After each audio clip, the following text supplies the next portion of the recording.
네, 우리 기도하고 시작하겠습니다. 사랑의 하나님 아버지 은혜를 감사합니다. 날씨가 추워지는 가운데에도 있지만 우리의 심령은 하나님의 말씀으로 인한 열정으로 불타오르게 하시고 또 이렇게 언약 신학을 통하여서 구약 성경을 잘 이해할 수 있도록 하나님 또한 은혜 내려 주시옵소서. 언약 신학이라는 표현이 참 어려운 표현이지만 그러나 성경 속에 나타난 하나님과 하나님의 백성과의 언약을 잘 살핌으로써 하나님의 크신 사랑을 더 깊이 깨닫게 하시고 또한 우리가 하나님 앞에서 어떠한 하나님의 백성으로 서나가야 되는지 잘 깨닫는 시간이 되게 하여 주옵소서. 감사드리오며 예수님의 이름으로 기도하옵나이다. 아멘. 조금 추울 수 있으니까 뒤에는 히터를 좀 트는 것도 괜찮을 것 같은데요. 문을 열어놨으니까 히터를 조금 트는 것도 괜찮을 것 같습니다. 자,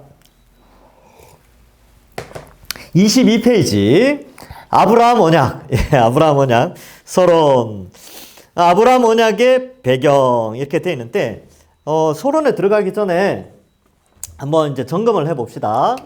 언약이라는 것은 하나님 나라와 그다음에 하나님의 구속의 역사 속에 나타난 하나님의 약속들인데 모든 언약의 출발점의 시작점은 결국은 창조죠. 창조 때 하나님은 하나님 나라를 만드시길 원하셨어요. 그래서 주권은 하나님, 그 다음에 영토는 만물이죠. 특별히 그의 백성들과 거주하시는 에덴 동산, 창조 때는 그랬어요. 그 다음에 백성은 인간이죠. 근데 이제 이 아담과 하와죠. 그래서 여기에는 에덴, 여기에는 아담, 하와. 이렇게 되는데 이 창조 때 하나님이 약속하신 게 뭐냐면 순종하면 영생을 누리고 불순종하면 죽는다는 거예요. 그래서 그 창조 언약을 했는데 사실 결국 인간이 주권자이신 하나님을 반역을 하게 되고 언약을 깨트리게 됐죠. 그래서 그 결과로 죽음이 오게 되는데 하나님은 이런 인간이 죽음을 당하고 육체가 죽고 지옥에 가는 것을 기뻐하지 않으셨어요. 그래서 어떤 약속을 하시냐면 여자의 후손을 통하여서 이 뱀의 머리를 짓밟아서 심판을 하시겠다라는 것과 또 가죽옷을 입히시면서 짐승이 대신하여 죽어 인간의 수치를 가려주는 제도를 미리 준비해 주시죠. 좀 더 이제 하나님은 하나님 나라를 완성해 가시기 위하여 아브라함을 선택하십니다. 아브라함.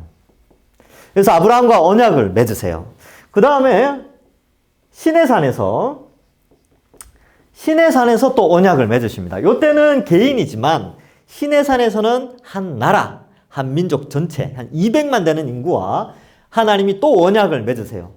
그 다음에 또 한 개인에게 언약을 맺는데 누구냐 하면 다윗과 언약을 맺으시고요. 그래서 아브라함과 맺은 언약을 시내산에서 더 확대시키고 또 다윗 때에 가서는 그 다윗의 후손으로 오시는 메시아에 대한 예언. 그래서 이 왕권이 영원히 지속될 것이라는 것을 예고하시고 나중에 그럼에도 불구하고 이 백성들이 언약을 자꾸 깨트리니까 새 언약을 허락하십니다. 어떻게 해요? 이때는 이 언약의 내용은 왜냐하면 이 새 언약이 나타나기 전까지 백성들이 이런 언약들을 계속 깨트리니까 새 언약에서는 안 되겠다.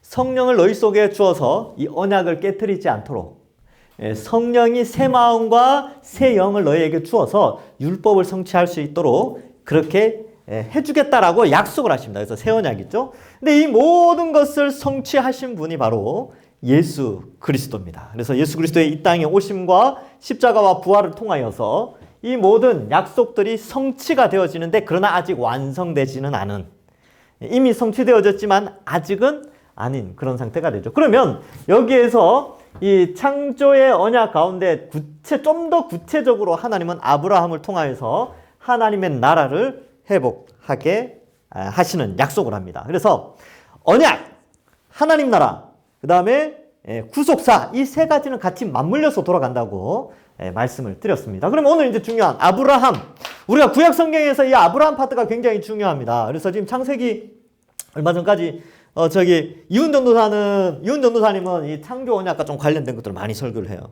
최근에. 그 다음에 김태용 목사님은 아브라함과 관련된 설교를 하고 있습니다. 그래서 여러분 요 언약 신학을 배우면 설교가 재미있게 좀 들리실 거예요. 그래서 예전에는 그냥 저희 이야기 뭐 다 아는 거지 이렇게 생각했는데 이 언약 신학을 바탕으로 해서 들으면 이게 이런 의미가 있구나 하고 더 깊이 이해할 수가 있습니다. 그래서 더 깊이 이해한다는 것은 그만큼 믿음이 자라가는 것이죠. 자, 봅시다. 아브라함 언약의 배경, 창조 언약을 기초로 두고 있죠. 하나님 나라에 대한 예시, 창조, 하나님 나라 곧 피조 세계와 하나님의 형상인 사람 창조. 창조 언약의 목적, 창조주이신 하나님이 하나님의 형상대로 창조된 하나님의 백성을 다스림으로 하나님 나라에서 복과 안식을 누리게 한다. 자, 그래서 주권, 백성, 영토 이게 하나님 나라의 구성 3요소입니다. 원래 여러분 초등학교나 중학교 사회 시간에 보면 나라의 3요소가 뭐냐? 이 문제를 내요. 그러면 주권, 영토, 백성. 여러분 우리나라가 일제시대 때 식민지 지배를 받았잖아요. 근데 영토는 이 땅이었고 백성은 우리 그때 당시엔 조선 사람이죠. 조선 사람이었는데 뭐가 뺏겼었냐 하면 주권을 뺏겼어요. 그러니까 주권을 뺏기니까 나라를 잃게 되는 것이죠. 그러니까 이 주권이라는 것이 주권, 영토, 백성에서 주권이라는 것이 나라를 형성하는 아주 중요한 역할을 합니다. 민주주의 사회에서는 주권이 어떻게 나타나요?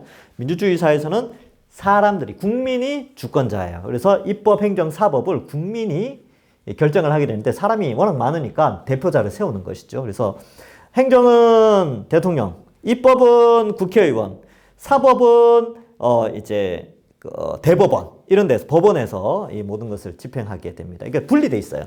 이걸 삼권 분립이라고 하는데 민주주의의 대표적인 모습이죠. 그런데 왕정은 어떠냐면 입법, 행정, 사법 이것이 왕을 중심으로 주권이 발현되어집니다. 이게 왕정이에요. 그래서 하나님 나라라고 할 때 하나님 나라를 나라라는 단어를 네이션이라는 단어를 쓰지 않아요. 킹덤, 즉 왕이 다스리는 왕국이라는 뜻입니다. 그래서 하나님이 왕이신 왕국. 근데 이 왕국의 구성 요소인 이 주권은 이제 보통은 왕이죠. 근데 하나님이 왕 되시고요. 영토는 영토죠. 백성은 이렇게 되는 것이죠. 자, 그래서 거기에 보면 그 내용이 나옵니다. 주권은 창조자이자 표를 보세요. 주님이신 하나님. 백성은 하나님의 형상과 모양으로 창조된 아담과 하와. 영토는 하나님과 사람이 함께 거하는 에덴. 창조 언약의 조건이 있어요. 언약의 당사자는 두 사람이죠. 두 대상이죠. 하나님과 아담. 언약적 의무. 하나님은 복을 주시고 아담은 순종해야 합니다. 저주는요. 불순종하면 죽음. 근데 이 불순종이라는 게 결국 주권을 거부하는 거라서 역적죄라고 말씀을 드렸습니다. 자, 시대적 배경. 이제 아브라함 시대를 한번 보자는 거예요. 아브라함 시대가 어떤 시대냐 하면 거의 한 4,000년 전쯤 됩니다. 4,000년. 지금으로부터 한 4,000년 전쯤 되는데 어쨌든 한번 봅시다. 시대적 배경. 범죄로 인해 타락하는 인류의 역사가 창세기 3장부터 11장까지가 나오게 됩니다. 아담의 범죄와 타락, 죄를 짓고 하나님 나라에서 쫓겨난 인류. 그리고 22페이지 제일 밑에 줄. 죄로 인한 인류의 타락. 동생을 죽인 가인. 모든 사람의 타락. 이렇게 되어 있죠. 그래서 저는 이 창세기 하면서 이 가인이 아벨을 죽이는 장면을 통하여서 많은 것을 좀 볼 수 있어요. 그러니까 이 아담과 하와가 원래 자신들이 죽어야 되거든요. 하나님께 범죄했기 때문에. 그런데 죽음이 어떤 것인지 자기 아들이 죽는 걸 보고 알았어요. 여러분 그 아담과 하와 마음이 어땠을까요? 괴로웠겠죠. 그죠? 그래서 이 죄가 이러한 엄청난 결과를 가지고 오는구나. 그 아들의 죽음을 보고 이 아담과 하와가 그 심적 고통까지 다 당하는 것이죠. 그리고 가인은 이제 사람을 죽이죠. 그죠? 그래서 이러한 죄가 들어오면서 인류가 얼마나 급격하게 나빠졌는가. 그 이후에 또 온갖 음란과 또 온갖 사고들이 등장하면서 폭력과 이런 것들이 등장하게 됩니다. 자, 그래서 23페이지 제일 위에 보면 나뉘게 된 인류, 여자의 후손과 뱀의 후손. 역사가 3장부터 11장에 나오죠. 그래서 하나님은 셋을 통하여서 아담과 하와의 자녀 중에 셋. 셋째라고 셋이 아니고요. 이건 우리나라 사람들이 자꾸 오해하는데 이름이 셋이에요. 그래서 셋이라는 자녀를 하나님이 택하여 주셔서 그의 후손을 통하여 나중에 이제 이 노아가 나오고 또 노아를 통하여서 쭉 해서 햄과 셈과 야벳 그죠 뭐 이렇게 나오죠. 그래서 거기에서 또 한 사람을 택하여서 또 이제 해서 하고 그 쭉쭉쭉 내려오다가 이제 아브라함까지 온 거죠. 그래서 아브라함을 통해서 또 쭉쭉쭉쭉 가서 다윗과 예수 그리스도까지 이렇게 연결됩니다. 자, 홍수 심판. 노아의 가족을 제외하고 홍수로 심판당한 인류. 그래서 이 지구상에 존재하는 모든 숨쉬는 존재들은 다 죽게 됐지요. 기식하는 것, 공기로 숨쉬는 것은 방주에 타지 않은 모든 생물들은 다 죽게 됩니다. 심판을 받죠. 그 다음에 바벨탑. 그 다음에 이제 노아의 후손들이 쫙 흩어지면서 계속해서 하나님을 대적해요. 그래서 바벨탑 사건은 이제 하나님이 받아야 될 영광을 인간이 받으려고 하는 것입니다. 그래서 제가 잠깐 읽어 드릴게요. 이 창세기, 그거 적어 놓으세요. 11장. 창세기 11장에 있는 내용을 짧게나마 한번 살펴보면 이게 왜 바벨탑 사건이 왜 죄악인가를 알 수 있어요. 자, 11장 4절에 보면 이렇게 돼 있어요. 또 말하되 자 성읍과 탑을 건설하여 그 탑 꼭대기를 하늘에 닿게 하여 우리 이름을 내고 온 지면에 흩어짐을 면하자 하더니 이렇게 돼 있죠. 여러분 사람은 자신의 이름을 내도록 만들어진 게 아니에요. 사람의 창조 목적은 하나님을 높이고 하나님께 영광을 돌리도록 창조되었는데 이 바벨탑을 지은 목적이 자기 이름을 내는 거였어요. 두 번째로는 이제 심판을 면하고자 하는, 그러니까 하나님의 통치 영역에서 벗어나고자 하는 그런 게 있었죠. 그래서 왜냐하면 그 전에 노아 홍수 때 어땠어요? 홍수 때문에 죽었잖아요. 그러니까 높은 곳으로 올라가면 살 수 있다. 하나님의 심판을 면할 수 있다. 이런 사상도 함께 깔려 있었습니다. 그래서 탑을 쌓게 되고 그 꼭대기에 자기 이름을 내서 하나님은 더 이상 우리를 심판하지 않는다. 우리는 하나님 심판해도 우리는 피할 수 있어. 이런 개념으로 이 사람들은 자기의 명예를 쫓아서 가죠. 그래서 하나님이 다 흩어버리십니다. 그래서 건축은 언어가 잘 통해야 돼요. 지금 우리 엘리베이터 설치 공사하고 있는데 우리 장로님들 얼마나 수고하시는지 몰라요. 또 다음 주 거의 매주 모이시고 평일날 저녁에 모이시고 이야기를 하는데 소통이 잘 돼야 돼요. 소통. 그러니까 우리의 이야기와 건설하시는 시공, 설계, 감리 이쪽 사람들과 소통이 잘 돼야 법적으로 문제가 없어요. 그런데 언어가 다르다고 생각해 보십시오. 이게 일이 되겠습니까? 한국말로 해도 일이 잘 안 될 때가 많은데 언어가 같아도 일이 잘 안 되는데 언어가 나눠져 버리니까 탑공사가 중단됐죠. 그래서 하나님은 인간의 교만을, 이 바벨의 교만을 꺾으시죠. 그래서 여러분 다니엘서의 중요한 주제도 교만입니다. 교만. 하나님은 교만을 꺾으신다. 자, 그래서 요 이제 바벨탑 홍수 심판 이후에도 계속해서 하나님을 대적하는 인류가 등장하죠. 상황적 배경. 아브라함을 택하시고 부르신 하나님. 근데 여기서 이제 재밌는 게 우상 숭배를 하는 아버지를 둔 아브라함이에요. 여러분 아브라함이 부름받을 때 아브라함이 하나님 믿고 있었을까요? 안 믿었죠. 믿을 수가 없어요. 갈대아 우르 지역은 이제 그냥 우상이 횡행하고, 이런 고고학적으로 보면 우르나 이쪽 지역이 티그리스 유프라테스 강 쪽이 문명이 굉장히 발전합니다. 여러분 국사 시간에나 이런 데 보면 세계 4대 문명지가 있어요. 티그리스 유프라테스, 인더스, 황하, 또 나일 이렇게 되죠. 근데 다 그 주변이에요. 강을 끼고 문명이 발전하는데 다 우상숭배. 그런데 하나님이 아브라함을 부르시죠. 아브라함이 믿음이 좋아서요? 아니요. 믿음 없었다니까요. 믿음 자체가 없었어요. 근데 나타나서 야 가! 그러니까 어때요? 안 갈 수가 없죠. 여러분 신이 나타나서 너 가라 그러는데 누가 안 가겠습니까? 저 가기 싫어요 그러면 죽는데. 그래서 가는 거예요. 그래서 이제 여러분 사도행전 7장 가면 스데반이 설교를 하는데 요 내용이 나와요. 너희 조상 아브라함이 메소포타미아 지역에 있을 때 영광의 하나님이 그에게 나타나사 이렇게 돼 있어요. 그래서 그를 부르죠. 그러니까 영광의 하나님이 나타나서 가라고 하는데 누가 안 가겠습니까, 인간이? 그러니까 믿음이 좋아서 간 게 아니라 안 가면 죽으니까 간 거예요. 근데 가면서 어떻게 돼요? 그의 여정 가운데 믿음이 생겼죠. 그리고 하나님을 더 신뢰하게 되고 나중에 아들을 바치기까지 하나님을 전적으로 신뢰합니다. 왜요? 이삭을 통하여서 하나님 나라를 완성하겠다라고 하셨기 때문에 그거 믿고 이 아이를 죽인다 하더라도 반드시 살리신다. 부활케 하신다는 신앙이 있었습니다. 이 내용은 히브리서에 나와요. 히브리서에 보면 아브라함이 이삭을 죽일 때 이 아이가 다시 산다는 믿음을 가지고 아이를 죽이려고 합니다. 근데 하나님이 막으시잖아요. 예. 그래서 사실 뭐 아브라함이 이삭을 죽였다 하더라도 하나님 다시 살리시죠. 그러나 아브라함이 그 아이의 죽는 고통을 못 보게 하시는 거죠. 안 보게 하시는 거죠. 아예 죽기 전에 아예 살려주시는 은혜가 있지요.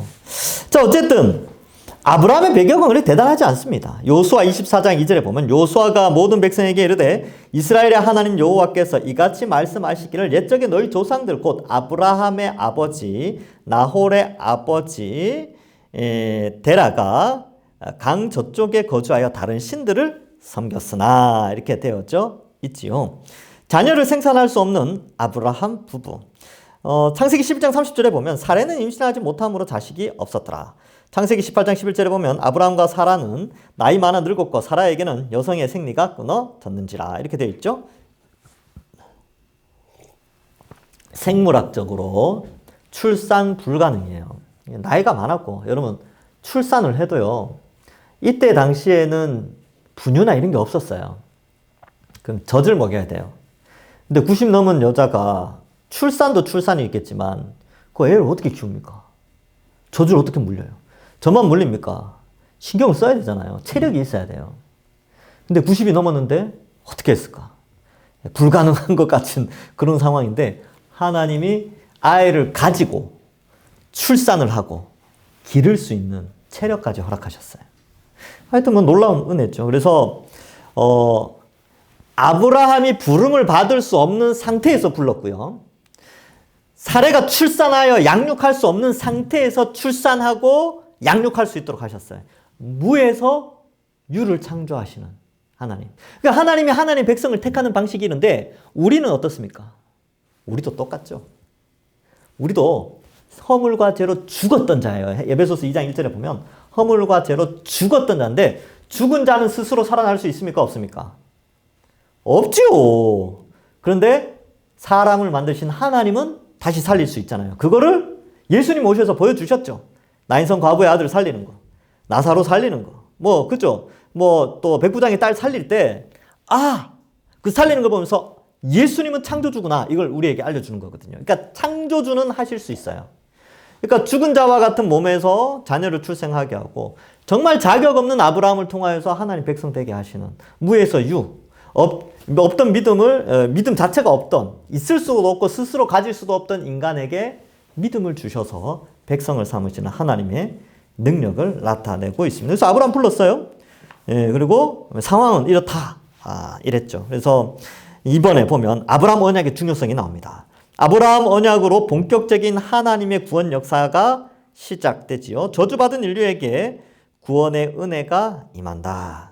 그래서 아브라함 파트를 연구하고 설교하고 여러분들 설교 듣고 배우고 하면요. 참 은혜가 넘쳐요. 야, 아브라함도 별거 없구나. 이것 때문에 위로가 되고요. 그러나 또 아브라함이 여기까지 믿음이 성장했구나 하고 도전의식도 받게 됩니다. 자, 저주받은 인류에게 구원의 은혜가 임하였고요. 창조 언약 이후 은혜 언약의 첫 출발점인 아브라함 언약이다. 그래서 은혜가 강조됐죠. 모든 것이 은혜예요. 이렇게 갈대아 우르에서 나오는 것도 은혜고, 자녀를 출산하는 것도 은혜고, 자녀를 기르는 것도 은혜요. 그리고 그 약속을 이루어 가시는 것도 은혜다. 자, 이후 모든 언약의 토대가 되어지는 것이 바로 이 아브라함 언약입니다. 구약의 약속과 신약의 성취, 아브라함 언약과 예수 그리스도의 새 언약의 성취의 기본이 됩니다. 그래서 구약에 나오는 모든 약속들의 기준이 이 아브라함과 많이 연결되어 있어요. 자, 3번, 갈로 3번이에요. 하나님 나라의 기본적 요소를 계시한다. 하나님 나라의 기본적 요소, 나라의 3요소는 주권, 영토, 백성이에요. 이거를 계시한다는 거죠. 하나님의 은혜로 성취되는 언약의 특징을 계시한다. 그래서 다 은혜. 자, 영토도 은혜요. 백성도 은혜죠. 그러니까 영토는 에덴도 은혜로 주어졌고 아담과 하와도 흙에서 만들어진 은혜를 입었죠. 그런데 구체적으로 아브라함에게 와서는 어떻게 하냐면 가나안 땅을 허락하십니다. 그래서 영토는 가나안 땅. 백성은요, 아브라함의 씨, 예, 이삭, 그 다음에 야곱, 야곱의 12아들, 이러한 것을 통하여서 이제 백성들을 이제 약속을 하시죠. 근데 아브라함은 그 언약의 성취를 다 못 보고 죽죠, 사실은. 죽을 때 막벨라굴 하나 있었고, 자식은 이삭, 그리고 야곱, 요 정도 이제 손주까지 보고 죽죠. 그리고 이제 뭐 그런 것들을 좀 구체적으로 하나님 나라에 완성되는, 이렇게 이제 그 가나안 땅에서 나라를 건국하는 것은 못 보고 죽습니다. 예. 야곱도 마찬가지지만. 어쨌든 약속을 하세요. 자, 4번, 23페이지 밑에서 둘째 줄. 하나님의 백성의 탄생 방식을 계시한다. 탄생 방식은 은혜죠, 은혜. 하나님의 주권적 은혜의 선택. 예. 은혜입니다. 아브라함이 부름받은 거 은혜죠. 예. 우리도 마찬가지고, 우리도 은혜입니다. 그러니까 여러분, 신앙 가지게 된 거 있잖아요. 하나님 은혜예요. 신기하지 않습니까? 자격 없는데. 그러니까 우리가 교만하면 됩니까? 안 됩니까? 교만하면 안 돼요. 그래서, 하나님 은혜로 내가 이렇게 20년, 30년, 40년 신앙생활을 하셨구나. 이게 하나님 은혜다. 이 고백밖에 없습니다. 아브라함 언약의 개관. 아브라함 언약의 주요 사항이 있는데요. 거기 5가지가 나오는데, 첫 번째, 아브라함에게 약속하신 하나님 나라, 창조 언약과의 연속성. 주권 백성 영토 또 나오죠, 그죠? 앞에서 했던 겁니다. 자, 그래서 아브라함 언약에 있어서 첫 번째 주요 사항은 하나님의 나라를 약속하셨다는 거예요. 그러니까 이거를 창조 때 이루려고 하셨던 이것에 대해서 아브라함의 구체적으로 이 부분을 건드린다는 거예요. 하나님의 언약은 뭐 아브라함아 네가 돈 많이 벌어서 자식들 잘 먹고 잘 살리게 하는 언약을 너와 맺겠다 이렇게 한 게 아니고 내가 너를 통해서 이런 나라를 만들겠다는 거예요. 그래서 언약의 중요 사항은 반드시 하나님 나라 개념이 들어가 있어요. 예, 그죠? 그러니까 여러분 그러면 우리도 하나님 우리와 언약을 맺으셨다 이런 표현을 쓰잖아요. 새 언약에 뭐 이렇게 됐다. 그러면 우리는 결국 우리도 내가 예수님 믿어서 내가 잘 먹고 잘 살고 자녀 복 받고 이 개념으로 하나님이 나와 언약을 맺으신 게 아니고 하나님 나라와 관련돼 있다는 거예요. 그래서 하나님께서 나를 백성 삼으시고 완성될 하나님 나라, 새 하늘과 새 땅을 바라보게 하시기 위하여 그렇게 해서 완성될 하나님 나라를 위하여 나와 언약을 맺으시구나. 내게 은혜를 베푸셨구나. 요렇게 신앙을 접근해야 된다는 거예요. 그래서 보통 사람들이 처음 예수님 믿는 목적은 잘 먹고 잘 살려고, 오래 살려고, 건강하려고 예수님 믿어요. 근데 맞습니다. 그렇게 해서 일단 오긴 와야죠. 그죠? 그렇게라도 와야지. 와서 들어보니까 뭐예요? 예수 믿는 것은 이 땅에서 잘 먹고 잘 살기 위해서 믿는 게 아니고 하나님의 나라에서 영원한 천국에서 내가 영원히 살고 행복을 누리도록 하나님이 복을 주신 것 때문이구나. 그 복 받으려고 예수 믿는구나. 이렇게 생각하는 거죠. 그러니까 하나님이 준비하신 복은 이 현세적인 것이 아니라 영세적인, 영원한 거기과 연결되어 있구나. 이렇게 이제 믿음이 자라가는 거예요. 그러니까 어때요? 가난해도 병들어도 믿음이 흔들리지 않는 거죠.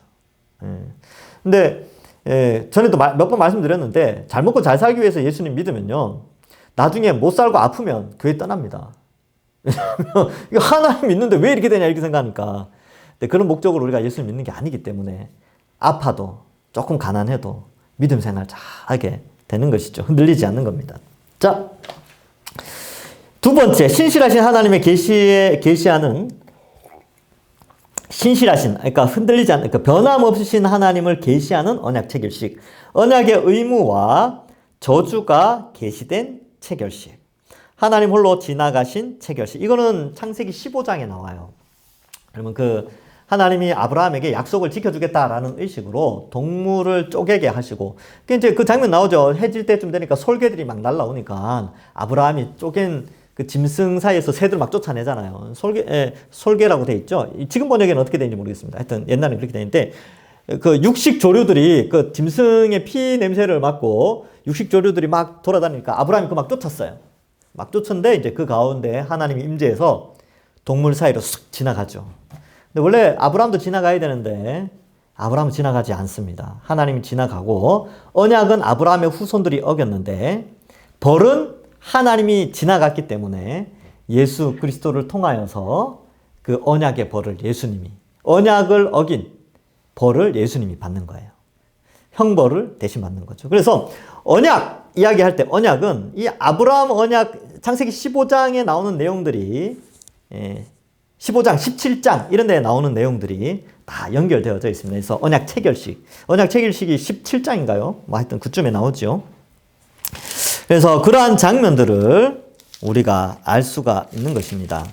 그래서 뭐 그런 것들이 있고요. 17장에서는 할례가 나오고요. 15장에서 이제 뭐 그런 내용들이 나오게 되네요. 15장에서 그 언약식, 17장에서는 이제 할례 이런 것들이 나옵니다. 자, 3번 언약 백성이 지켜야 할 표징을 계시하는 할례, 표징. 하나님의 언약을 신뢰하는 증거, 할례를 요구하신 하나님. 배경 보면 재밌어요. 여러분, 아브라함이 하나님이 계속 나타났습니다. 12장부터 계속 나타나서 하늘의 별과 같이 땅의 모래와 같이 이제 티끌과 같이 너희 백성을 많이 해주겠다 그런데 아브라함이 자꾸 흔들려요. 그래서 자꾸 여기저기 가서 속이고 또 하갈을 통하여서 애 낳고 또 막 그래요.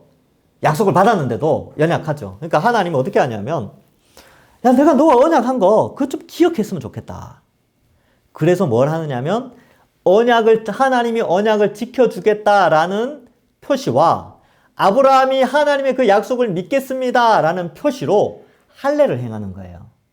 할례가 뭐냐면 남자 성기 표피 끝을 잘라내는 거거든요. 요즘은 이제 병원 가서 다 수술하는데 그걸 하신 목적이 있어요. 왜냐하면 아브라함이 언약을 자꾸 잊어버리니까 화장실 갈 때마다 기억하라고. 화장실 하루 8번씩은 가거든요. 남자들도. 그러니까 화장실 갈 때마다 맞다. 하나님이 이 표시를 통하여서 언약을 기억하게 하시는구나.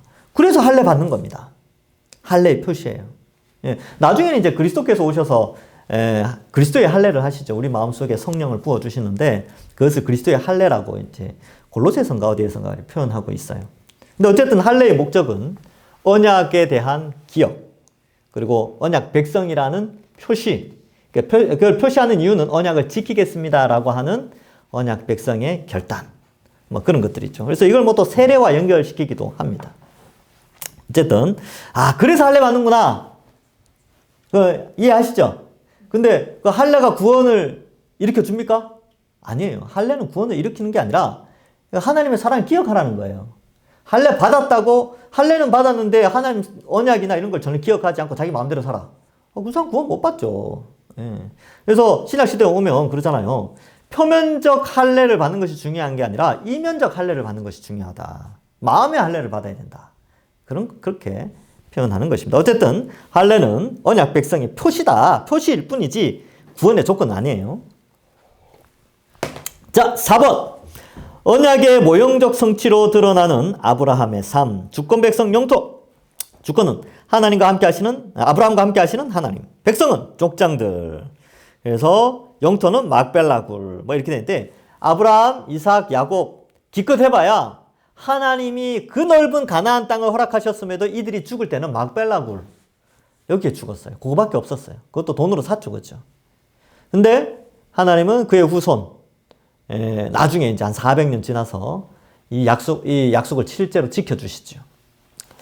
자, 그게 이제 우리 같으면 잘 못 견디죠. 400년 후에 이렇게 성취될 것을 400년 전에 말해 주셨으니까 우리는 그거 못 보잖아요. 그러니까 답답해서 막 그럴 텐데 하나님 성취시켜 줍니다. 마찬가지로 주님 다시 오심. 언제가 될지 모르죠. 근데 하나님이 약속하셨기 때문에 반드시 이루어주신다. 이거 믿고 우리가 살아있을 때 주님이 오시는 거 보면 제일 좋지만, 그죠? 모세 시대 때처럼, 요수아 시대 때처럼 그렇게 하나님의 언약이 성취되는 시대를 목격하면 참 좋겠지만, 그렇지 않을 수도 있어요, 우리는. 예수님 오시는 걸 보면 참 좋겠지만, 그렇지 않지만, 그러나 우리는 뭐가 있다고요? 믿음이 있잖아요. 아브라함과 이삭과 야곱이 믿었던 믿음이 뭐예요? 내 씨를 통하여서 하나님이 하나님 나라를 이루신다라는 믿음으로 죽어갔던 것처럼 우리도 주님 다시 오시면 완성될 하나님 나라가 열릴 것이다 라는 믿음으로, 동일한 믿음으로 살아가는 것이죠. 자, 언약 당사자. 성경에 자주 등장하는 표현. 아브라함과 이삭과 야곱의 하나님. 이렇게 여호와죠. 그다음에 아브라함, 이삭, 야곱을 언약의 당사자로 삼으십니다. 자, 재밌는 거 하나 알려드릴까요? 예, 여기 아브라함에게 야, 네 자손을 통하여서 하나님 나라 이루겠다. 그러니까 아브라함이 오해를 했어요. 아, 하갈도 괜찮겠구나. 근데 하갈이 애를 낳았죠. 누구 낳았습니까? 이스마엘 낳았잖아요. 이스마엘. 근데 이스마엘을 택하셨어요? 안 택하셨어요? 안 택했죠. 그러니까 아브라함을 통하여서 두 엄마가 있었고 두 엄마 사이에 이제 그 이스마엘과 이삭이 태어났는데 하나님은 이삭을 선택하시죠. 그런데 이삭을 통하여서 또 그 다음에 같은 엄마인데 두 아들이 태어나요. 누구죠? 에서와 야곱이 태어나죠. 거기에서 또한 하나님은 야곱을 선택하신단 말이죠. 그러니까 이걸 뭐를 의미하냐면 혈통과 혹은 부모가 똑같거나 이것과 상관없다는 거예요. 하나님의 백성이 되는 조건은 선택이다. 하나님의 선택. 이건 인간의 어떤 조건에 달려져 있지 않다는 것을 보여주죠. 그래서 이런 것들을 좀 잘 이해해야 합니다. 그래서 우린 잘 몰라요. 왜 에서가 아니라 야곱인지. 근데 그거는 하나님의 자유로운 주권적 선택. 자, 세 단어를 썼는데 외워놓으면 좋습니다. 자유로운 주권적 선택에 의하여서 하나님의 백성이 됩니다.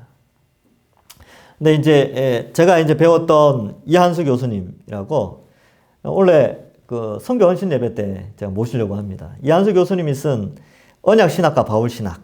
제가 이제 언약으로 읽는 바울 서신이라는 책이 있는데 제가 그거 요즘 읽고 있거든요. 거기 보면 그렇게 돼 있어요. 하나님이 우리를 부르신 것은 네 가지다.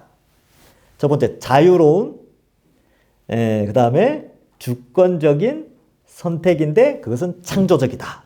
왜 창조적이냐면 성령을 불어넣으시기 때문에 성령은 창조의 영. 그러니까 창세기 1장에 보면 하나님의 신이 수면 위에 운행하시더라. 그처럼 성령이 우리 속에 오셔서 우리를 새롭게 하시기 때문에 하나님의 은혜는 주권적이며 또 자유로운 은혜요 창조적이다. 뭐 이렇게 이제 표현을 하더라고요. 뭐 그런 것 같아요, 진짜로. 그래서 우리의 택함, 하나님의 백성을 택하는 하나님의 언약의 방식들은 바로 이러한 하나님의 주권이 강조되어진다. 이 주권. 예. 자, 그러니까 아마 유대인들이 뭐 혈통 강조하고, 야, 너희는 이방인이고 우리는 뭐, 그 필요 없다는 거예요. 이 이삭과 야곱 경우만 봐도 혈통하고 전혀 상관없다. 하나님 선택이다. 아브라함의 혈통. 그렇게 따져버리면 이스마엘 후손들도 우리도 아브라함 자손이다. 이렇게 해버리니까 그건 아니라는 것이죠. 자, 25페이지 넘어가면 아브라함 언약의 내용이 나오는데 창세기 12장에 선택, 아브라함을 찾아오신 하나님 같이 읽어봅시다. 자, 한 목소리로 시작. 여호와께서 아브라함에게 이르시되 너는 너의 고향과 친척과 아버지의 집을 떠나 내가 내게 보여줄 땅으로 가라. 이렇게 되어져 있지요. 하나님이 선택하세요. 아브라함을 부르십니다. 근데 부를 때 요구하시는 게 뭐냐면 떠나는 거죠. 가라. 떠나라. 지금 이제 금요기도회 때 제가 이야기하는 것처럼 라합이 여리고를 떠나죠. 여리고 사람들을 떠나고 여리고 문화를 떠납니다. 우리도 세상의 문화를 떠나고 세상의 죄악을 떠나듯이 아브라함은 그 친척 본토 아비 집, 옛날에는 그렇게 돼 있었죠. 고향 친척 아버지 집을 떠났습니다. 그래서 우리도 이제 떠나야죠. 우리는 이제 하나님이 준비해 놓으신 땅으로 들어가기 위해서 우리는 떠나야 됩니다. 자, 백성. 자, 아브라함에게 큰 민족을 주시겠다고 약속하신 하나님. 후손을 기대할 수 없는 아브라함에게 하신 후손에 대한 약속. 셀 수 없는 많은 후손을 약속하시죠. 별, 모래, 티끌. 이 비유를 통해서 3번이나 강조해서 네 후손이다. 네 씨앗을 통해서 구원해 주겠다. 근데 결국은 이제 그것이 어떻게 성취되어지냐면 예수 그리스도를 통하여서 성취가 되어집니다. 이 표현은 이제 이 해석은 바울이 아주 잘 설명을 했어요. 갈라디아서에 보면 이 표현을 잘 씁니다. 이게 아브라함의 씨를 비유하면서 이 씨가 복수가 아니고 단수. 여러 사람을 이야기한 것이 아니라 한 사람을 이야기했는데 예수님이다. 이렇게 표현을 하죠. 하나님의 신실하심을 예표한다. 자, 창세기 12장 2절 같이 읽어봅시다. 시작. 내가 너로 큰 민족을 이루고 내게 복을 주어 내 이름을 창대하게 하리니 너는 복이 될지라. 아멘. 예. 하나님이 하나님의 백성을 불렀잖아요. 왜요? 언약할 때 항상 나오는 내용. 언약 백성이 누리는 축에 있는데 그게 뭐냐면 복이에요, 복. 여러분, 예수님 왜 믿습니까? 복 받으려고 예수님 믿는 거 아닙니까? 예수님 믿는 목적은 복이에요, 복. 그리고 예수님 믿는다라는 것은 하나님과의 언약 관계 속에 들어가는데, 하나님은 하나님을 믿고 예수님을 믿는 사람들에게 복 주시기를 원하세요. 근데 이 복을 자꾸 우리는 100년 안에 받는 복으로 자꾸 생각해서 그게 문제야. 그게 아니고 예수님의 재림을 통하여 새하늘과 새 땅에서 육체가 영원히 행복하게 사는 거예요. 그때는 가난도 없고, 그때는 질병도 없고, 죽음도 없고, 아픔도 없고, 눈물과 슬픔도 없는 영원한 하나님 나라. 그 복을 주시기 위해서 우리를 미리 부르신 겁니다. 복이죠. 그래서 기복주의는 잘못됐어요. 기복주의는 뭐냐면 이 100년 안에 자식 잘 되고 돈 많이 벌고 이게 기복주의인데, 우리는 기복주의는 아니지만 복이라는 요소가 우리를 부르신 목적에 있다. 이 복은 이제 오는 영원한 하나님 나라의 복인데, 또 놀라운 것은 그 복을 이 교회를 통해서 하나님이 미리 맛보게 하십니다. 조금, 아주 조금 맛보게 하세요. 그 정도. 자, 그래서 하나님의 신실하심이죠. 그러니까 창세기에도 보면 창조 때 아담과 하와에게 뭘 주셨어요? 복을 주셨어요. 생육하고 번성하는 거, 마음껏 먹는 거, 다스리는 거, 관리자의 복. 여러분, 만약에 누가 이제 여러분 자녀들 중에 아들이, 큰 아들이 갑자기 이렇게 나라의 부름을 받아서 장관이 됐다. 그럼 이거 복입니까? 괴로운 일입니까? 복 아닙니까? 복. 한 나라의 장관이 됐다는 거. 왜냐하면 그가 다스리는 권한을 받았다는 거예요. 이 종만 나라에도 장관 되는 게 그렇게 큰 복인데, 하나님 나라, 하나님께서 하나님 나라를 만드시고 인간에게 다스리는 복을 주셨어요.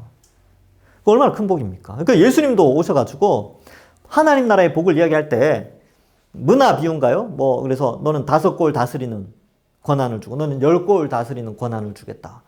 그런 비유를 설명을 하는데, 그만큼 이 다스림도 복이었어요.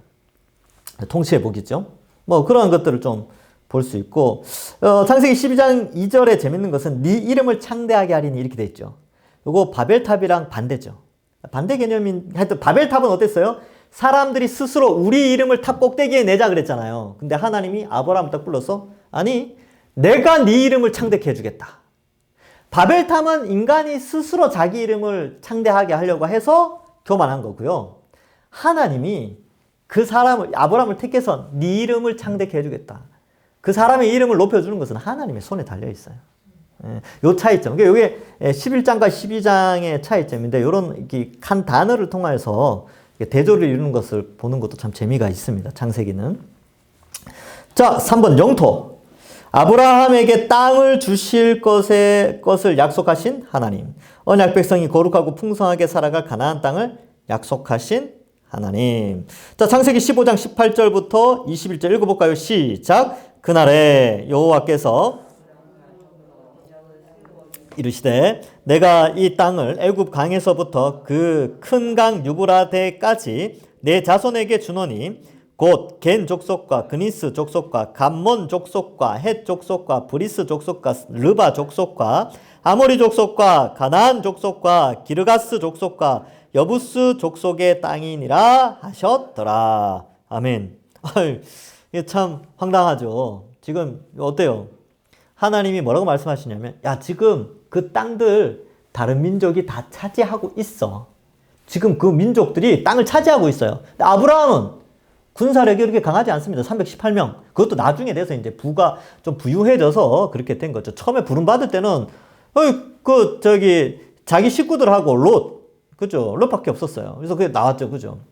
그러니까 많지 않았다니까요. 근데 뭐라고 말씀하시냐면, 저 민족 땅 다 너한테 줄게. 이 표현은 인간적인 생각을 봤을 때, 와, 이 전쟁을 어떻게 하란 말이냐, 이렇게 생각할 수 있는데, 나중에 이제 우리가 여호수아를 보면 알 수는 있긴 하죠. 하나님 그냥 알아서 다 해주시는데, 어쨌든 그 땅 주겠다고 약속을 하셨어요. 그래서 이렇게 약속하셨다. 그 다음, 언약 백성이 타지에서 나그네와 종노릇을 하다 돌아와 차지할 약속의 땅. 자, 13절부터 16절 제가 읽어보겠습니다. 창세기 15장 13절에서 16절. 여호와께서 아브라함에게 이르시되 너는 반드시 알라. 내 자손이 이방에서 객이되어 그들을 섬기겠고 그들은 400년 동안 내 자손을 괴롭히리니 그들이 섬기는 나라를 내가 징벌할지며 그 후에 내 자손이 큰 재물을 이끌고 나오리라. 너는 장수하다가 평안히 조상에게로 돌아가 장사될 것이요 내 자손은 4대 만에 이 땅으로 돌아오리니 이는 아모리 족속의 죄악이 아직 가득 차지 아니함이니라 하시더니 이렇게 돼 있죠. 그래서 나중에 400년 후에 약속 지켜주겠다. 근데 여러분 이걸 믿었어요. 400년 후면 아브라함이 누리는 거 아무것도 없습니다. 죽고 나누는데요 뭐. 이 당시에 평균 아브라함의 아버지가 205세에 죽었어요. 그러니까 아브라함의 머릿속에는 200세쯤 되면 사람이 원래 죽는구나 이렇게 생각하고 있을 텐데 400년 후 이야기는 자기가 죽고 나서거든요. 근데 아브라함이 믿었어요. 이 믿음이 정말 중요합니다. 미래에 완성될 것을 믿죠. 여러분 우리가 뭘 믿습니까? 현재에 복받을 걸 믿어요? 현 세대에? 아니요. 먼 미래 내가 죽더라도 예수님은 반드시 이 땅에 오신다. 그리고 이 지구는 새하늘과 새 땅으로 변화되어 완성될 하나님 나라가 된다라는 걸 믿고 우린 살아가다가 죽든지 그렇게 하는 거야. 안 죽으면 주님 우리가 살아있을 때 주님 오시면 그게 제일 낫고. 그래서 가끔 여러분 한번 생각해 보세요. 야, 혹시 오늘 주님 오시면 어떡하지? 너무 기쁜데? 너무 좋겠어. 그죠? 그런 생각을 해보게 됩니다. 자, 26페이지 주권. 자, 같이 읽어봅시다. 주권 시작. 아브라함과 함께 하시며 그에게 주실 복을 약속하신 하나님. 언약 신약 공부하면 복이에요. 결국 복입니다. 네, 이 언약 신약을 공부하면 결국은 복이 뭐냐? 그래서 잘못된 왜곡된 복 사상을 좀 수정할 수 있어요. 교정할 수가 있습니다. 우리는 너무 이 땅의 물질의 복으로 자꾸 이렇게 생각을 하는데 그것과 좀 달라요. 네. 자, 볼까요? 언약 백성에게 복을 주시고 함께 하시며 보호하시는 하나님. 주위 사람들도 알게 되는 하나님의 함께 하심. 여러분 아브라함이 이동할 때마다 주변 사람들이 알아요. 아브라함과 함께하는 신이 참 신이다. 근데 그 아브라함과 함께하는 신은 우리가 믿는 하나님이죠. 이 신약 시대에는 바로 예수님을 십자가, 이렇게 성부, 성자, 성령 삼위일체 하나님을 의미합니다. 그래서 예수님이 그 성자 하나님이신 예수님이 이 땅에 오셔서 우리를 대신해서 십자가에 죽으셨죠. 바로 그 하나님을 세상 사람들도 알게 하고요. 아브라함과 그 자손으로 인해 복을 받는 열방. 자, 너를 축복하는 자에게는 내가 복을 내리고 너를 저주하는 자에게는 내가 저주하니 땅의 모든 족속이 너로 말미암아 복을 얻을 것이라 하신지라. 결국 아브라함의 후손으로 오신 예수님을 통하여 이것이 성취가 되어집니다. 그래서 예수님을 믿는 자는 복을 받고요.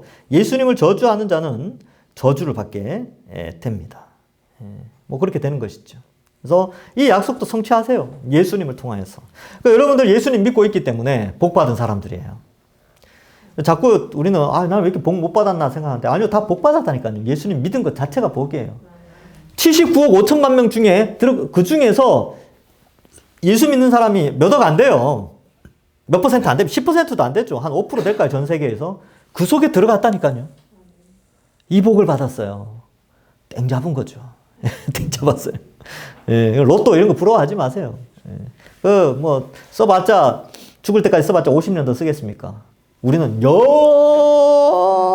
쓸 수 있는 풍성한 하나님 나라가 예비되어져 있어요. 하나님 약속하시는 건 반드시 지키죠. 아브라함이 그거 믿고 자기 눈으로는 그걸 못 봤지만 그 믿음으로 죽었고, 우리는 그 아브라함의 믿음을 따라서 예수 그리스도를 믿어 완성될 하나님 나라를 바라보면서 이 땅에서 십자가의 길이라 할지라도 이 신앙을 지키고 주의 교회를 섬기면서 살아가는 것이죠. 자, 복을 얻는다. 저는 그래서 복 좋아합니다. 저도 복 좋아해요. 이것도 복이고 저것도 복이고. 힘들면 막 고난이 있다. 야, 이것도 복이다. 하나님 날 연단하려고 이 고난 주셨구나. 복 주시려고. 또 뭐가 이렇게 또 많이 생겼다. 건강하다. 또 물질의 복이 있다. 야, 천국 미리 맛보라고 이렇게 또 기쁨도 주시는구나. 뭐 그렇게 돼요. 여러분 어떨 때 돈이 막 들어올 때 있죠. 집에. 예를 들어 월급날이라든지. 기쁘시죠? 월급날 괴로우신 분 손 들어보세요. 예를 들어서. 아무도 없어요. 근데 뭔가의 노력으로 정산을 받을 때 오는 기쁨은 천국에서 우리가 하나님으로부터 받을 칭찬과 명성과 존귀를 미리 이 땅에서 그 기쁨을 조금 맛보게 하신 거라고 생각하시면 돼요. 기쁘잖아요. 근데 그날 한날 기쁘죠. 근데 영원한 기쁨, 우리가 이 땅에서 주를 위해 헌신한 것들에 대한 보상이 주어집니다. 얼마나 기쁠까요? 자,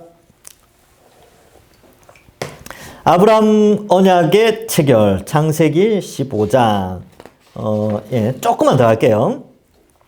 자, 아브라함 언약의 체결, 상속자 약속, 언약의 재선포 이렇게 되는데 이게 무슨 말이냐면 상속자는 누가 아브라함의 이 언약, 약속, 아브라함에게 하신 이 영토와 자손의 축복, 이런 하나님 나라의 축복을 누가 받을 것이냐, 아브라함 자손 중에 누가 될 것이냐 라는 문제가 발생합니다. 처음에는 엘리에셀이었죠. 그 다음에는 이스마엘. 그러나 그 둘 다 아니고 이삭에게 하나님이 정하신 택한 자가 이 상속의 복을 받게 됐죠. 그래서 엘리에셀이나 괜찮습니다. 엘리에셀이 있으면 되지요, 뭐 이렇게 생각한 거예요. 그래서 아브라함 믿음이 흔들린 증거가 되죠. 두 번째, 불안해하는 아브라함에게 나타나셔서 언약을 재선포하시는 하나님. 창세기 15장. 근데 이렇게 해도요, 나중에 또 이스마엘, 여러분이 얼마나 신실합니까? 창세기 15장에 보면 신실하게 막 동물도 쪼개고 막 해요. 그래서 그의 믿음은 진실합니다.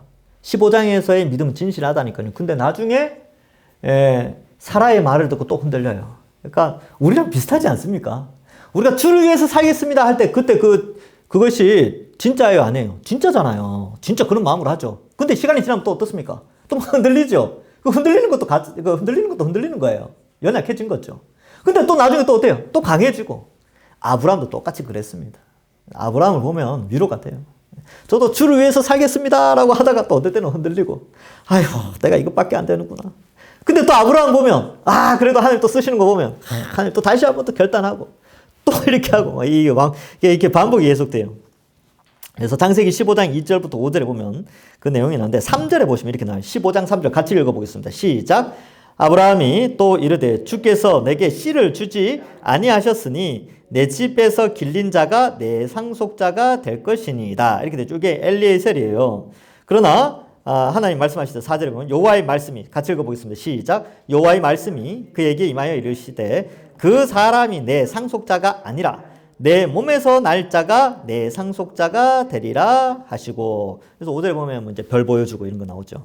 자, 그래서 믿음으로 의롭다 여김을 받은 아브라함, 언약 체결의 대상 이렇게 되어 있는데, 하나님의 붙드심으로 믿음을 가진 아브라함. 계속 이제 믿음의 주체는 아브라함이 아니고 하나님이에요. 하나님이 믿음을 주신 겁니다. 자, 하나님의 선물인 믿음으로 의롭다 여김을 받은 아브라함 이렇게 되었죠. 있지요. 그래서 여전히 필요한 영원토록 신실한 언약 준수자 이렇게 되어 있는데, 창세기 15장 6절 아주 유명한 구절입니다. 같이 읽어보겠습니다. 시작. 아브라함이 여호와를 믿으니 여호와께서 이를 그의 의로 여기시고. 아멘. 믿음으로 말미암아 의롭게 되어졌다. 그래서 이 믿음은 하나님이 주신 것이고요. 결국 모든 것이 다 은혜입니다. 은혜. 은혜로 우리가 믿었고 은혜로 의인이 되어진 것이죠. 자, 27페이지. 자, 그렇다면 은혜로 언약 백성이 되었다면 언약 백성의 의무가 발생하게 됩니다. 그러니까 뭐냐면 사람이 태어나면 밥을 먹고 잠을 자고 똥을 싸고 또 울고 웃고 막 그러잖아요. 애들 키우는 거 보면. 마찬가지로 하나님은 우리를 선택하여서 믿음의 선물을 주시고 의롭게 여기셨다면, 우리가 새 생명을 얻었다면 그 생명 반응이라는 게 있는데, 언약적인 용어로 따지면, 언약 신학에서 따지는 용어로 따진다면 인간이 새롭게 태어나서 주권자인 하나님께 순종하는 거. 순종하는 의무, 생명 현상. 의무 그러면 자꾸 짐이 되니까 그런 언약 체결자로서의 마땅한 그런 삶이 나타나야 되는 것이지요. 안 나타나면 언약을 체결한 자가 아니에요. 그래서 이 언약은 신구약 다 적용되는 거예요. 새 언약이 신약 시대에 성취가 되어지니까 이 모든 언약이 다 예수 그리스도를 통하여 성취되어지니까 우리는 예수님으로 말미암아 새 언약 백성이 되어서 복을 받게 되고 믿음으로 의롭게 되어졌기 때문에 당연히 순종의 의무를 가진 자로 생활하게 되는 것이죠. 자, 27페이지 제일 위에 쪼갠 짐승, 언약 준수 및 저주를 강조한다. 언약을 어긴 시 받을 저주를 보여주는 쪼갠 짐승. 자, 그래서 이제 언약에 대한 고고학적인 문헌들이나 이런 것들을 보면 옛날엔 그랬대요. 이렇게 이제 짐승을 잡아가지고 딱 죽여요. 이제 반으로 딱 쪼개가지고 우리 둘이 계약을 맺었는데 내가 너에게 행하는 것을 어기면 내가 요 짐승처럼 될게. 너도 나에게 해야 될 의무가 제대로 지켜지지 않으면 요 짐승처럼 반으로 쪼개서 죽게 될 것이다. 서로 합의한 후에 언약을 맺고 그 짐승을 먹고 또 이 강대국 당사자가 회랑을 걸어가면 뒤를 따라 걸어가면서 의식을 종료하게 됩니다. 그래서 그 따라간다라는 개념이 마가복음에 보면 예수님을 따라간다라고 할 때 그 표현이랑 같은 거예요. 그래서 새 언약 공동체에서 예수님을 따라가야 되는데 뭐 겟세마네 동산에서 기도하시고 이제 잡히실 때 제자들이 따라가야 되는데 다 도망가 버렸어요. 네, 나중에 성령이 임하여서 온전히 따라가게 되지요. 그래서 그 시기는 아주 좀 독특한 시기예요. 그러니까 우리와 제자들이 다른 게 제자들은 예수님이 직접 함께 있어서 보혜사가 되셨거든요. 그리고 예수님이 떠나가신 후에 제자들에게 후에 이제 보혜사, 두 번째 보혜사이신 또 다른 보혜사이신 성령이 오시게 되는데 우리는 예수님과 함께 한 적이 없어요. 그래서 제자들의 상황과 우리를 그대로 또 바로 이렇게 연결하는 것은 조금 어려운 점도 이렇게 어떤 면에서는 어려운 점이 있습니다. 어떤 점에서는 그대로 적용해야 될 것이 있지만 제자도로서 그리고 또 어떤 면에서는 또 사도들과는 조금 달라요. 그러니까 초대교회에 주님이 계시는 것과 성령이 오시는 것에 어떤 초대교회만의 독특성이 있습니다. 자, 어쨌든 볼까요? 쪼갠 짐승이 그런 의미가 있다라는 것이죠. 그래서 뭐 10절에 보면 아브라함이 그 모든 것을 가져다가 그 중간을 쪼개고 그 쪼갠 것을 마주 대하여 놓고 그 새는 쪼개지 아니하였으며 솔개, 여기 솔개라고 되어 있네요. 솔개가 그 시체 위에 내릴 때는 아브라함이 쫓았더라. 예.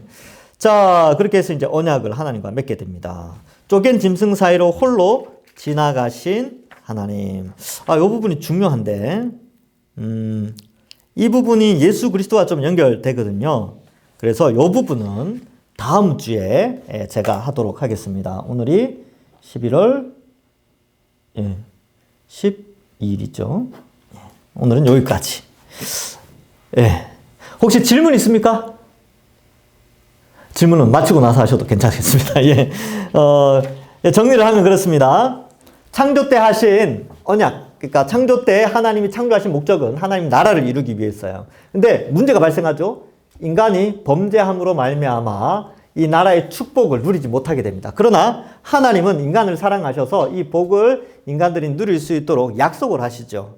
그래서 에덴 동산에서 이미 약속을 하셨고 그걸 구체적인 여러 가지 이제 나라의 구체적인 형태를 나타내는 약속들이 아브라함 때에 나타나게 됩니다. 그래서 가나안 땅과 아브라함의 씨, 뭐 별, 티끌 뭐 이렇게 해가지고 하나님이 그의 백성과 영토를 준비해 놓으시고 그 모든 것은 하나님의 주권적 자유로우신 선택에 의하여서 이루어진다. 근데 그렇게 하겠다고 그의 백성인 아브라함과 언약을 맺으시는데 언약 관계에 언약 당사자가 되려면 믿음으로써 의롭게 되어지는 효과가 발생해야 됩니다.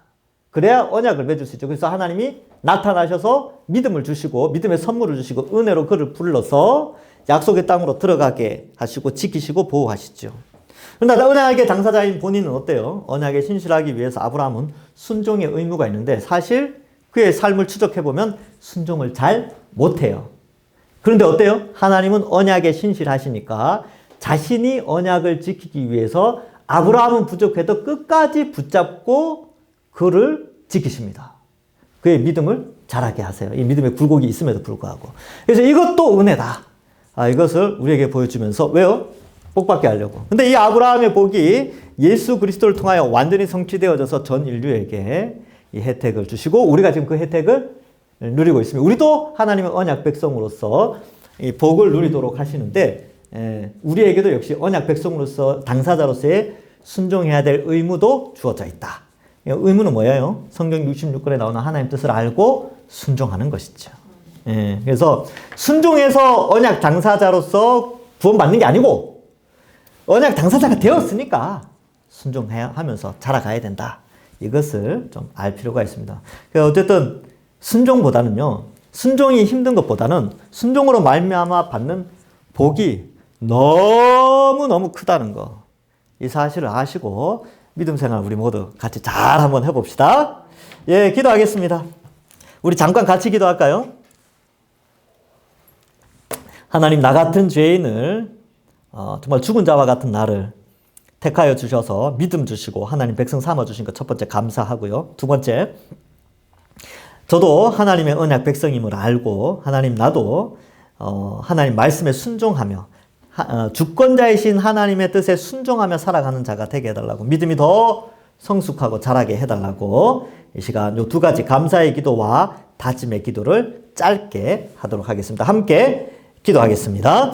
하나님 아버지, 은혜를 감사합니다. 우리를 택하여 주시고 은혜 베풀어 주셔서 오늘 배운 이 언약 신약의 말씀처럼 나 같은 죄인도 하나님 택하여 주셔서 구원하여 주신 것 감사합니다. 아브라함도 자격 없었지만 하나님이 은혜로 구원하여 주시고 믿음 주셨음을 우리가 배웠사오니 하나님, 우리가 바로 아무 자격이 없는데 예수님의 십자가 형벌 대속의 복음을 믿게 하시고 그 부활의 복음을 믿게 하시며 예수님의 재림을 통하여 완성될 하나님 나라를 깨달아 믿게 하여 주시니 감사합니다. 이제 하나님 자녀가 되고 하나님 백성이 되었사오니 우리도 언약의 당사자로서 하나님의 그 약속의 말씀을 믿고 또 순종하며 하나님 말씀대로 살아가는 저희들 다 될 수 있도록 도와주시옵소서. 하나님의 말씀을 더욱더 많이 알아가고 깊이 알아가서 하나님이 어떤 분인지 알고 참된 믿음이 무엇인지 또 참된 신앙이 무엇인지 바르게 깨달아서 하나님께 영광 돌리는 저희들 되게 하여 주옵소서. 하나님, 시대가 아무리 우리를 위태롭게 하고 우리의 신앙을 흔들어 놓는다 할지라도 흔들리지 않고 끝까지 붙잡으시는 하나님 바라보면서 신앙생활 잘하는 저희들 되게 하여 주시옵소서. 하나님 아버지, 은혜를 감사합니다. 우리를 택하시고 구원하여 주셔서 예수님 믿고 믿음으로 말미암아 의에 이르러 하나님 자녀 백성 삼으시니 감사합니다. 하나님, 그 은혜 날마다 감사하며 살게 하시고 이제 하나님의 백성이 되었사오니 아브라함이 나중에 자녀까지 바치면서 믿음의 열매를 나타내고 언약에 순종했던 것처럼 우리도 거기까지 믿음이 잘 자라나게 하시고 때로는 연약한 모습이 있다 할지라도 하나님 용서해 주시고 또 믿음이 더욱더 굳건해지고 견고해지는 우리들 되어지고 또 순종의 삶을 살아가는 저희들 되게 하여 주옵소서. 영원히 우리에게 주실 그 축복을 생각하면서 믿음 생활 잘하게 하여 주실 줄 믿사오며 예수님의 이름으로 기도하옵나이다. 아멘. 감사합니다. 수고하셨습니다. 하나님께 영광의 박수를 올려드리겠습니다. 간식 받아가세요. 우리 다윗에 계신 분들하고 좀 인사 나누시고 이렇게 하시면 되겠습니다.